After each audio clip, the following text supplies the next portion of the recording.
सावधानी सुनो। Hello to all the lovely and beautiful people out there. मैं हूँ आपकी अपनी शुगरबू।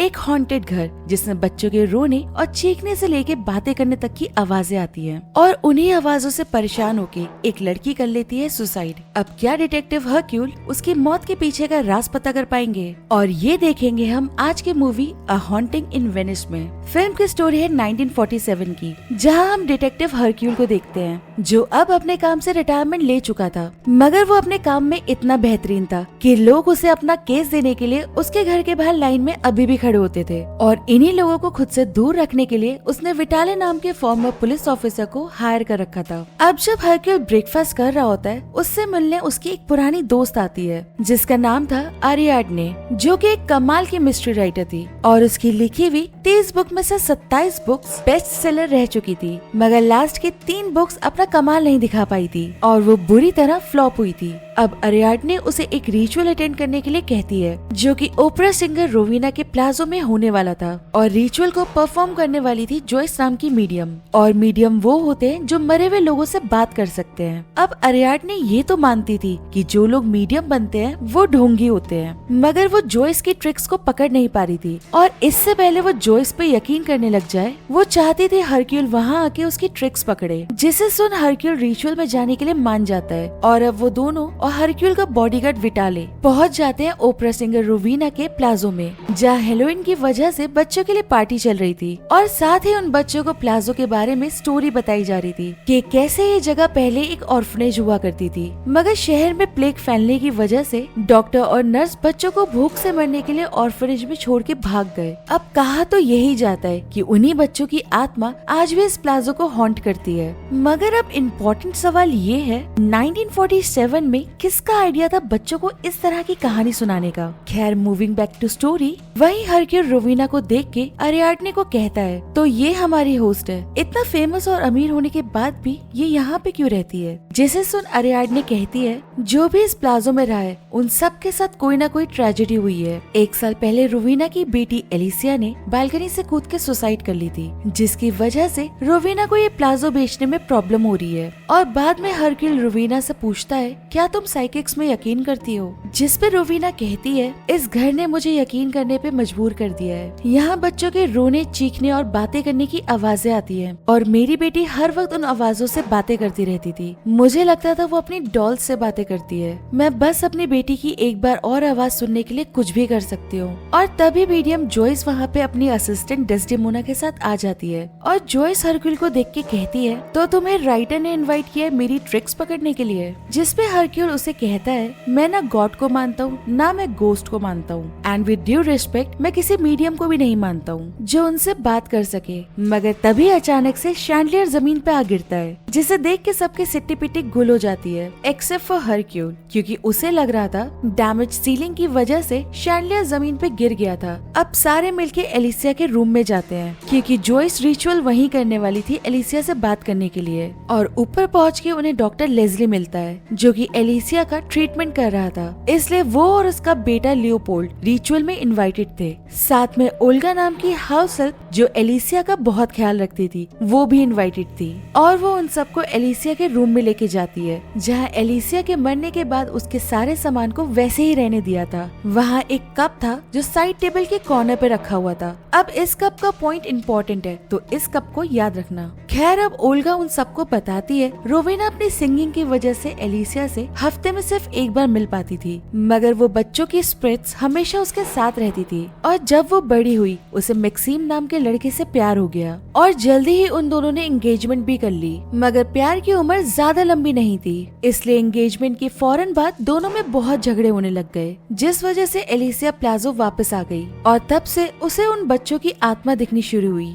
और वो चाहते थे एलिसिया भी उनके पास आ जाए। ये सब देख रोवीना ने उनसे अपनी बेटी की जान की बहुत भीख मांगी, जिसका कोई फायदा नहीं हुआ और एक दिन उन आवाजों से तंग आके एलिसिया ने सुसाइड कर ली और तभी वहाँ मैक्सिम आ जाता है। मगर रोवीना ने मैक्सिम को इनवाइट नहीं किया था क्योंकि वो उसे बिल्कुल पसंद नहीं करती थी। दरअसल एलिसिया के डेथ के 6 महीने के बाद ही उसने एक अमीर लड़की से एंगेजमेंट कर ली थी। मगर अब मैक्सिम के पास इनवाइट तो था ही रिचुअल का, तो अब वो भी इस रिचुअल का पार्ट था। और तभी जॉयस सबको कहती है मैं एलिसिया से बात करूंगी और वो जो भी मुझसे कहेगी वो अपने आप टाइपराइटर में टाइप हो जाएगा। और अब वो रिचुअल स्टार्ट करती है और हरक्यूल हर चीज को बारीकी से नोट कर रहा था। जॉयस एलिसिया की स्पिरिट से जैसे ही कनेक्ट करती है, जॉयस के सवालों के जवाब में टाइपराइटर अपने आप टाइप होने लगता है। मगर तभी बीच में हरक्यूल रिचुअल को रोक देता है क्योंकि उसे टाइपराइटर के खुद से टाइप होने का रीजन पता चल गया था, जो कि था चिमनी में छुपा सेकंड असिस्टेंट निकोलस, जो कि डेस्डेमोना का भाई भी था। और वही चिमनी से मैग्नेटिक स्विच से बिना टाइपराइटर को टच करे टाइप कर रहा था, जिसे देख हरक्यूल कहता है जॉयस झूठी है और ये सारे मिलके हमें उल्लू बना रहे हैं। मगर तभी जॉयस की चेयर गोल गोल घूमने लगती है और वो उन्हें कहती है मैं एलिसिया को बालकनी में देख सकती हूँ, उसने सुसाइड नहीं की थी बल्कि उसका मर्डर हुआ था।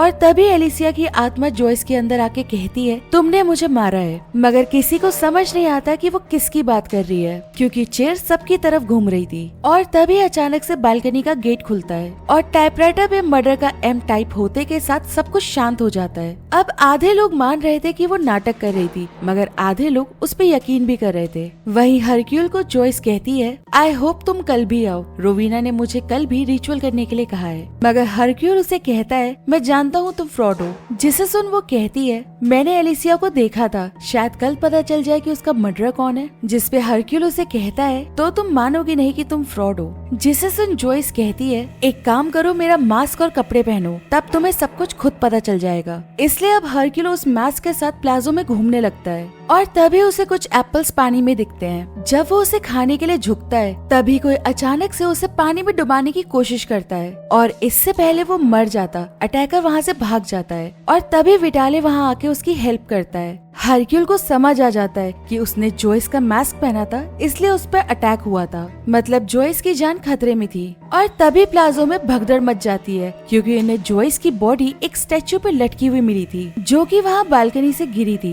अब हरक्यूल और मैक्सिम को छोड़ के वहाँ सारे मान जाते हैं कि बच्चों की स्प्रिट का काम है, इसलिए वो सारे प्लाजो से निकलना तो चाह रहे थे, मगर बाहर तेज बारिश और तूफान की वजह से उन्हें मजबूरी में वहाँ रुकना पड़ रहा था। और इसी बीच हरक्यूल प्लाजो के सारे गेट्स बंद करके कहता है जॉयस ने कहा था तुम में से कोई कातिल है और उसी के बाद मुझे मारने की भी कोशिश की गई थी और फिर जॉयस को भी मार दिया गया। जब तक मुझे पता नहीं चल जाता कातिल कौन है गेट बंद रहेंगे। अब केस को इन्वेस्टिगेट करने के लिए वो अरियाडने को अपना असिस्टेंट बना के एक एक करके सबसे पूछताछ करता है, जिसमें सबसे पहला नंबर आता है रोवीना का। और हरक्यूल उससे पूछता है इस बालकनी के ऊपर क्या है, जिसे सुन रोवीना उन्हें बालकनी के ऊपर सीक्रेट गार्डन में लेके जाती है। इस जगह रोवीना और एलिसिया ने बहुत सारा टाइम स्पेंड किया था। इस गार्डन में वो छोटी सी बी फार्मिंग भी करती थी जहाँ वो बीज से हनी भी निकालती थी और अच्छे हनी के लिए उसने वहाँ फ्लावर्स भी लगा रखे थे जो कि एलिसिया के मैक्सिम के साथ जाने पर उसने गुस्से में तोड़ दिए थे। अब इसके बाद वो हाउस हेल्प ओल्गा से बात करने जाता है, मगर वहाँ पूछताछ के दौरान हरक्यूल को पानी से दीवार पे एम बना दिखता है। अब इसके बाद वो डॉक्टर लेस्ली से बात करने जाता है, जिससे हरक्यूल को पता चलता है कि वो वॉर का हिस्सा रह चुका है और वहाँ लोगों को ना बचा पाने की वजह से वो डिप्रेशन का शिकार था, जिस वजह से वो अब किसी और का इलाज नहीं कर सकता था। मगर इसके बावजूद वो एलिसिया का इलाज करता है क्योंकि वो रोवीना से बहुत प्यार करता था। और अब उससे बात करके हरक्यूल वॉशरूम जाता है और अचानक से उसे अपने पीछे एलिसिया की आत्मा दिखती है, मगर जब वो पलट के देखता है वहाँ कुछ नहीं था। और जब वो वॉशरूम से बाहर आता है लियोपोल्ड बाहर खड़ा उसका इंतजार कर रहा था और वो उसे कहता है वो घर के अंदर बच्चों के स्प्रिट की आवाज सुन सकता है। अब घर के अंदर आवाजें तो हरक्यूल को भी सुनाई देने लग गई थी, मगर उसकी बात पे ज्यादा ध्यान न दे के वो निकोलस और डेस्डेमोना से मिलता है तो उनसे उसे पता चलता है वो दोनों हंगरी के रहने वाले हैं। मगर एक दिन आग लगने की वजह से उनके गांव के साथ साथ उनकी फैमिली भी जल गई थी और पिछले 1 साल से वो जॉयस के लिए ही काम कर रहे थे, जिसकी वजह से उनके हालात थोड़े बेहतर हो गए थे। वो पैसे इकट्ठे कर रहे थे ताकि अमेरिका के मिजूरी में जाके वो अपनी लाइफ अच्छे से गुजार सके। उनसे बात करने के बाद हरक्यूल को घर में से और आवाजें सुनाई देती हैं और तभी उसे गेट के पीछे खड़ी एक छोटी सी बच्ची दिखाई देती है जो डर के वहाँ छुपी छुपी हुई थी। हरक्यूल उसे देख के कहता है, डरने की कोई बात नहीं है, बाहर आ जाओ। उसे लग रहा था ये बच्ची बाकी बच्चों के साथ हैलोवीन पार्टी में आई थी, मगर वो गलती से यहीं पे रह गई। मगर तभी अरियाडने आके उससे कहती है, तुम किससे बात कर रहे हो? और जब हरक्यूल पलट के देखता है, वो बच्ची वहाँ नहीं थी। और तभी वहाँ जोर जोर की आवाजें आती हैं, जिसे सुन के सारे इकट्ठे हो जाते हैं। इन आवाजों को सुन हरक्यूल कहता है, ये आवाजें बेसमेंट से आ रही हैं। मगर रोवीना कहती है, इस घर में बेसमेंट नहीं है। जिसे सुन हरक्यूल एक दरवाजे पे लात मारता है, जो कि बेसमेंट का रास्ता था। अब उस रास्ते को देख बाकी सब डर के वहीं रुक जाते हैं। मगर हरक्यूल और विटाली नीचे जाते हैं। वहीं डॉक्टर लेस्ली को पैनिक अटैक पड़ता है और मैक्सिम उसे खुद को शांत करने के लिए कहता है, जिस वजह से डॉक्टर लेस्ली उससे लड़ने लगता है। और वहीं नीचे से ये शोर एक लकड़ी के टकराने की वजह से आ रहा था। उधर डॉक्टर लेस्ली मैक्सिम को मार ही देता, मगर लियोपोल्ड के कहने पे वो उसे छोड़ देता है। जिसके बाद लियोपोल्ड डॉक्टर लेस्ली को नींद की दवाई देके सुला देता है और उसकी सेफ्टी के लिए रोवीना रूम को लॉक कर देती है और रूम की इकलौती चाबी वो देती है हरक्यूल को रखने के लिए। जिसके बाद वो मैक्सिम से बात करता है और उसे मैक्सिम के पास से एलिसिया की एक फटी हुई फोटो मिलती है, जो कि ब्रेकअप वाले दिन एलिसिया ने ही फाड़ी थी। और ब्रेकअप का रीजन था रोवीना अकेले रहना नहीं चाहती थी। एलिसिया के घर छोड़ने के बाद वो एलिसिया को इमोशनली बहुत टॉर्चर किया करती थी और एलिसिया भी अपनी मॉम को नाराज करना नहीं चाहती थी, जिस वजह से एलिसिया अपनी एंगेजमेंट खत्म करके प्लाजो वापस आ गई थी। ब्रेकअप के बाद भी जब एलिसिया बीमार थी, मैक्सिम ने उससे मिलने की कोशिश की थी, मगर रोवीना ने उसे मिलने नहीं दिया था। मैक्सिम से बात करने के बाद वो अरियाडने और विटाली से बात करता है, जहाँ उसे समझ में आ जाता है कि ये दोनों मिलके काम कर रहे हैं। दरअसल जब एलिसिया की डेथ हुई थी, उस वक्त जिस इंस्पेक्टर ने केस को इन्वेस्टिगेट किया था, वो और कोई नहीं विटाली ही था और उसी ने इस केस की पूरी इन्फॉर्मेशन अरियाडने को दी थी। और जोइस को भी अरियाडने ने ही केस से रिलेटेड सारी बातें बताई थी। और रिचुअल के टाइम जो गेट एकदम से खुला था, वो अरियाडने ने ही एक वायर की हेल्प से खोला था। अब अरियाडने ये सब इसलिए कर रही थी क्योंकि उसकी लास्ट 3 बुक्स फ्लॉप थी और जब हरक्यूल इस केस को सॉल्व नहीं कर पाता तो ये बुक बहुत बड़ी हिट हो जाती। अब ये चीज तो साफ थी कि घर का सिक्का ही खोटा था, मगर जोइस के मर्डर से अरियाडने साफ मना कर देती है। और तभी डॉक्टर लेस्ली के रूम के बाहर से शोर आता है, जहाँ सारे लोग इकट्ठे थे। जब वो लोग रूम में जाते हैं, डॉक्टर लेस्ली का भी कत्ल हो चुका था, मगर परेशानी वाली बात तो ये थी कि उनका रूम लॉक था और उसकी इकलौती की हरक्यूल के पास थी। अब इस बात का जवाब फिलहाल हरक्यूल के पास भी नहीं था और अपने डैड को मरा हुआ देख लियोपोल्ड टूट जाता है। वहीं हरक्यूल एलिसिया के रूम में जाता है, जहां उसे बेड के नीचे मैक्सिम की आधी फटी हुई फोटो मिलती है। जिसके बाद वो सबको हॉल में बुलाता है क्योंकि उसने केस सॉल्व कर लिया था और वो कहता है एलिसिया ने खुद को नहीं मारा था, बल्कि उसे पॉइजन दिया गया था। उसी की वजह से उसे भूत दिखते थे और उसे ये पॉइजन देने वाला कोई और नहीं बल्कि रोवीना खुद थी। और उसका ये सब करने का सिर्फ एक रीजन था, वो एलिसिया को हमेशा के लिए अपने पास रखना चाहती थी। मगर जब एलिसिया मैक्सिम से एंगेज हुई तो रोवीना को ये बर्दाश्त नहीं हुआ। इसलिए जब एलिसिया घर वापस आ गई तो रोवीना लिमिटेड अमाउंट में पॉइजनस हनी, जो कि वो खुद अपने सीक्रेट गार्डन में बनाती थी, उसकी चाय में लिमिटेड क्वांटिटी में डाल के उसे देने लग गई, जिससे एलिसिया इतनी कमजोर हो गई कि वो खुद कुछ करने लायक नहीं बची और इसी पॉइजनस हनी की वजह से वो हेलुसिनेट करने लगी। मगर रोवीना इस चीज का ध्यान बहुत अच्छे से रखती थी कि वो सिर्फ कमजोर हो और हेलुसिनेट करते हुए वो खुद को कुछ कर न ले। मगर एक रात एलिसिया का ख्याल ओल्गा रखने आती है, जिस वजह से रोवीना रेस्ट करने चली जाती है। और जब एलिसिया नींद में हेलुसिनेट करती है, ओल्गा को कुछ पता नहीं था, इसलिए एलिसिया को शांत करने के लिए वो उसे चाय देती है, मगर बहुत ज्यादा हनी डाल के, जिससे नींद में ही एलिसिया की डेथ हो जाती है। और बात को संभालने के लिए रोवीना ने बच्चों के भूत वाली स्टोरी बना ली और साथ ही एलिसिया की बॉडी को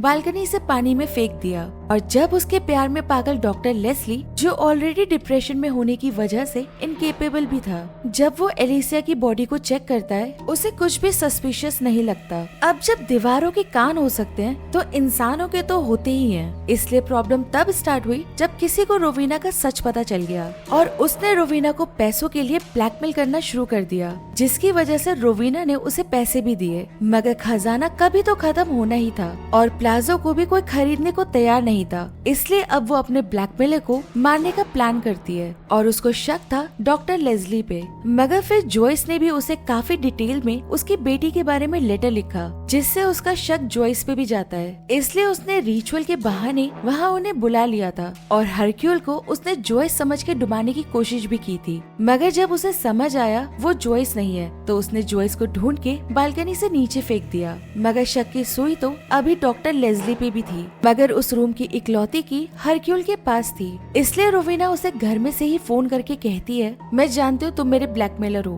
खुद को मार लो वरना मैं तुम्हारे बेटे को मार दूंगी। और डॉक्टर लेस्ली अपने बेटे को बचाने के लिए खुद को पीठ में चाकू मार लेता है, जैसा रोवीना ने उसे करने के लिए कहा था। और अब जब रोवीना का पूरा राज खुल गया था, वो बालकनी की तरफ भागती है और हरक्यूल भी उसके पीछे जाता है। मगर तभी हरक्यूल को एलिसिया की आत्मा फिर से दिखती है और एलिसिया रोवीना को पानी में खींच के गिरा देती है, जिससे वो मर जाती है। और हम एलिसिया को देखते हैं जो उसकी बॉडी को पानी में खींच के ले जा रही होती है। और अगले दिन सुबह पता चलता है असली ब्लैकमेलर डॉक्टर लेस्ली का बेटा लियोपोल्ड था। उसे रोवीना पे शक था, इसलिए उसने रोवीना को टेस्ट करने के लिए एक लेटर लिखा था और उसका शक सच निकला। लियोपोल्ड के डैड अपने डिप्रेशन की वजह से काम नहीं कर सकते थे, इसलिए वो बिल्स पे करने के लिए रोवीना से पैसे लिया करता था। इसके बाद हरक्यूल अरियाडने से अपनी दोस्ती खत्म कर लेता है और साथ ही विटाले को जॉब से भी निकाल देता है। और अब इस केस के बाद हरक्यूल ने अपना रिटायरमेंट प्लान कैंसिल कर दिया था और उसने क्रिमिनल केसेस वापस से लेने शुरू कर दिए थे। अब उसने सच में प्लाजो में भूत देखा था या नहीं ये कहा नहीं जा सकता, क्योंकि तब वो हेलुसिनेट भी कर रहा था। मगर जब वो क्लाइंट के साथ होता है, उसका चाय का कप ठीक वैसे ही रखा था जैसे एलिसिया के रूम में उसका कप रखा हुआ था।